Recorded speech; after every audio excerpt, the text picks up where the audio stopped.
Hello everyone, welcome back to my YouTube channel Ganit Guruji. मैं Lakshman Singh math master आपका अपने YouTube channel पर स्वागत करता हूं। आशा है कि आप सभी ठीक ठाक होंगे। मेरे वीडियो शुरू करने से पहले अगर मेरे वीडियो पर कोई नया है तो मेरे यूट्यूब चैनल को सब्सक्राइब कीजिए, शेयर कीजिए और लाइक कीजिए। तो चलिए वीडियो शुरू करते हैं।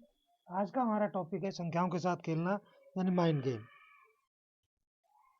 इसमें हम विभाजकता के नियम यानी डिविजिबिलिटी रूल, डिवीजन करने वाले रूल के बारे में हम जानेंगे और उसी पर बेस्ड कुछ क्वेश्चन करेंगे। तो एक बार रिपीट कर लेते हैं, ताकि हम पहले भी सीख चुके हैं। वैसे दो से भाग होने वाली संख्या है, दो से भाग कैसे पता चले कि हमें दो से भाग होती है। तो हमें कुछ नहीं, संख्याओं के यूनिट प्लेस यानी इकाई अंक को देखना होता है। इकाई अंक अगर 0, 2, 3, 2, 4, 6, 8 ये हैं तो वो पूरी संख्या दो से भाग हो जाएगी। जैसे मान लीजिए कि हमारे पास ये संख्या है तो हमें इसे बिना देखते ही पता चल जाएगा कि भाई ये दो से पूरी पूरी भाग हो जाएगी। उसके बाद बात करें हम 5 से भाग होने वाली, तो 5 से भाग में हम देखेंगे, 5 का पहाड़ा हम देखते हैं तो 5 आए, 10, 15, 20 इस तरह से है। तो यानी इकाई का अंक उसका क्या है, तो उसका इकाई का अंक यूनिट प्लेस 0 या 5 आ रहा है। तो अगर कितने से बड़ी संख्या हो, अगर 0 या 5 है तो वो संख्या 5 से भाग हो जाएगी। जैसे हम इसकी बात करें तो ये 5 से भाग हो जाएगी। उसके बाद है हमारे पास, हम 10 से देखें तो 10 का पहाड़ा हम देखते हैं तो लास्ट में हमारे पास इकाई के अंक पे क्या आता है, 0 आता है। 10 से भाग में देखते हैं हम तो इकाई का अंक क्या होना चाहिए, इकाई का अंक 0 होना चाहिए, क्योंकि 10 के पहाड़े में इस तरह से होते हैं हमारे पास। तो इस तरह से हम कितनी भी बड़ी संख्या है हमारे पास, मान लीजिए कि ये है तो ये हमारे पास संख्या भाग हो जाएगी 10 से। उसके बाद है हमारे पास 3 से भाग, 3 से भाग, 3 से वो संख्या भाग होगी जिस संख्या के अंकों का योग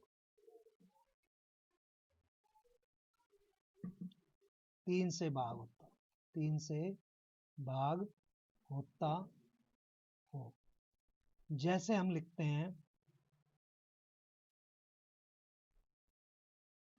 186, तो इसका प्लस करके देखिए इसको, तो इसका आएगा 8, 1, 9 और 6, 15। यह 3 से भाग होता है, ये 3, 5, 15। तो इसका मतलब ये भी संख्या 3 से भाग हो जाएगी।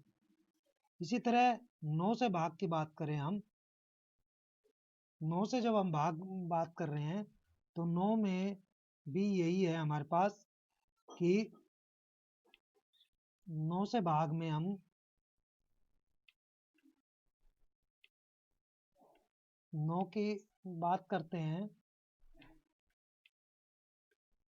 तो 9 में भी यही है कि भाई 9 से भाग, 9 से भाग जिस संख्या के अंक हो गए हो 9 से भाग होता हो।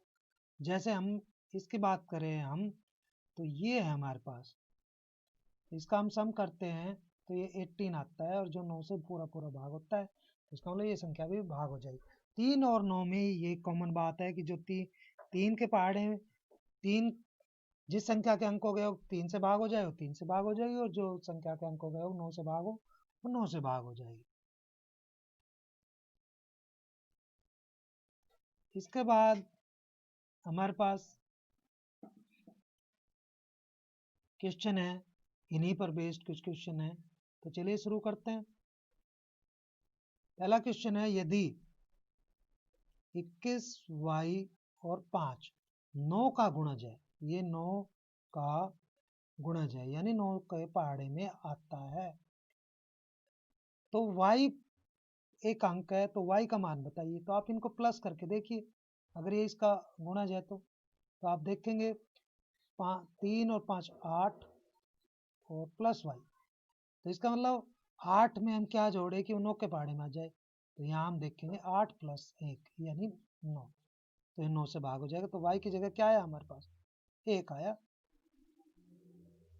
इसी तरह हमारे पास है 31ZY, ये भी 9 का गुणज है। तो 9 का गुणज है, तो आप देखेंगे इनका सम करके देखिए,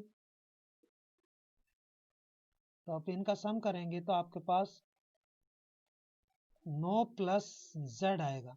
अब भाई 9 से भाग होता है, अगर z की जगह कुछ भी ना हो, इसका मतलब z की जगह 0 हो, तो 9 प्लस 0, तो ये हमारे पास 9 से भाग हो जाएगा। और z की जगह 9 रख दें तो 9 प्लस 9 18, ये भी 9 से भाग हो जाएगा। तो इसका मतलब z का मान क्या हुआ, 0 और 9 दोनों हम रख सकते हैं ताकि 9 से भाग हो जाए। इसके बाद हमारा जो थर्ड क्वेश्चन है वो है कि 24x ये 3 का गुणज है, यानी 3 के पहाड़े में आता है, 3 का गुणज है, तो ये 3 के पहाड़े में आता है।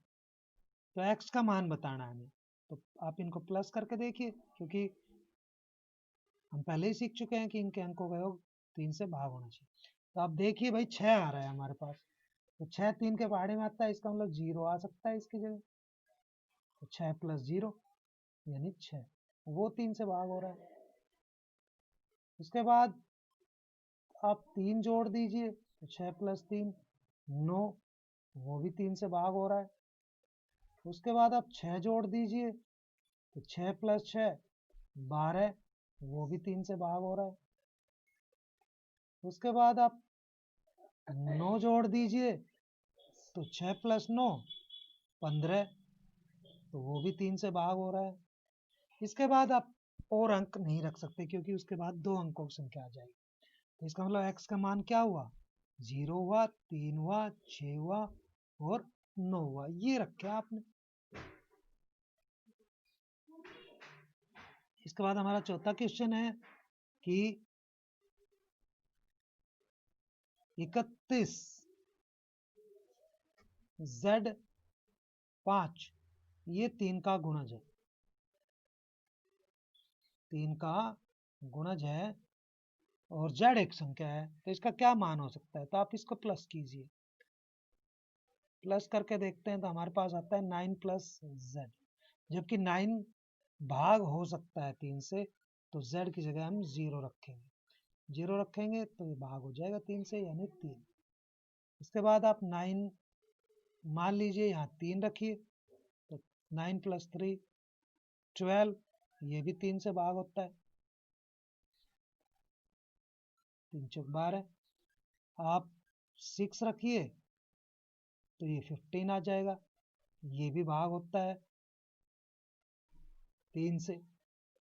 उसके बाद आप 9 रखिए तो ये भी भाग होता है 3 से। तो इसका मतलब कि z का मान क्या हुआ, 0 3 6 9, ये रखने पर ये 3 का गुणज रहेगा, यानी ये भाग हो जाएगा 3 से। तो आशा है आपको ये क्वेश्चन समझ आ गए होंगे। इसी तरह का और भी क्वेश्चन करके देखिए ताकि आपको अच्छी तरह से ये क्वेश्चन, ये टॉपिक क्लियर हो जाए। मेरे वीडियो के अंत तक बने रहने के लिए आप सभी का धन्यवाद। मेरे वीडियो पर कोई नया है तो लाइक कीजिए, सब्सक्राइब कीजिए और शेयर कीजिए ताकि आपको नई अपडेट टाइम टू टाइम मिलती रहे। Thank you.